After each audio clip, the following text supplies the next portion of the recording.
Hello everyone, আমি সুজাতা। আজকে তোমাদের সঙ্গে একটা নতুন ধরনের ভিডিও শেয়ার করছি।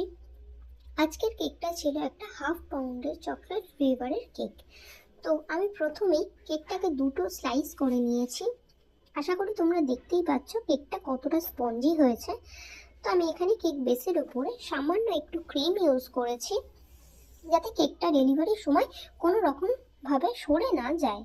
তো আমি এখানে সুগার সিরাপ ইউজ করছি।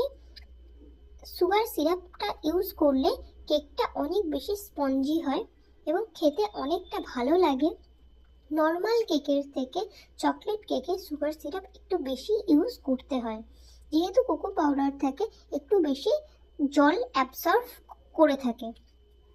তো এখানে আমি পুরোটাই সুগার সিরাপ দিয়ে ভালো মতো কভার করে নিচ্ছি। অনেকেই আমাকে প্রশ্ন করো চকলেট ক্রিমটা কিভাবে রেডি করব।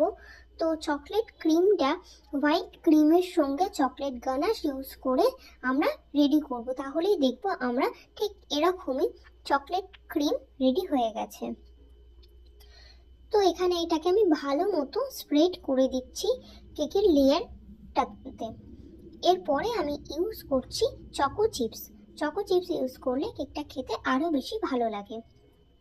তো এখানে উপরে স্লাইসের সঙ্গে সামান্য ক্রিম ইউজ করে আমি সাইডটা কভার করে দিচ্ছি। এরপরে আবারও ইউজ করছি সুগার সিরাপ। সুগার সিরাপটাকে ইউজ করে আবার সামান্য ক্রিম ইউজ করে আমি এখানে উপরটাও কভার করে দিচ্ছি। ঠিক এরকম সময় এটাকে কভার এটা ক্রিম কোটিংটাকে কভার করে মিনিমাম 2 থেকে 2.5 ঘন্টা ফ্রিজ করাটা দরকার।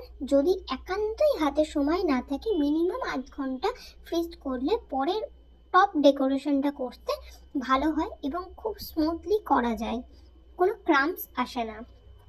তো আমি এখানে হোয়াইট ক্রিমের সঙ্গে ইয়েলো কালার অ্যাড করে আমি কিন্তু পুরো কাজটা করে নিয়েছি প্যালেট নাইফের সাহায্যে।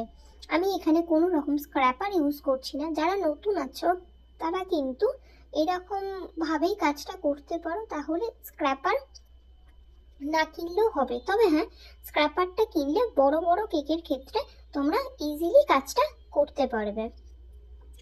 যেহেতু আমি এখানে স্ক্র্যাপার ইউজ করছি না, প্যালেট নাইফের সাহায্যে কিন্তু পুরো কাজটা করছি।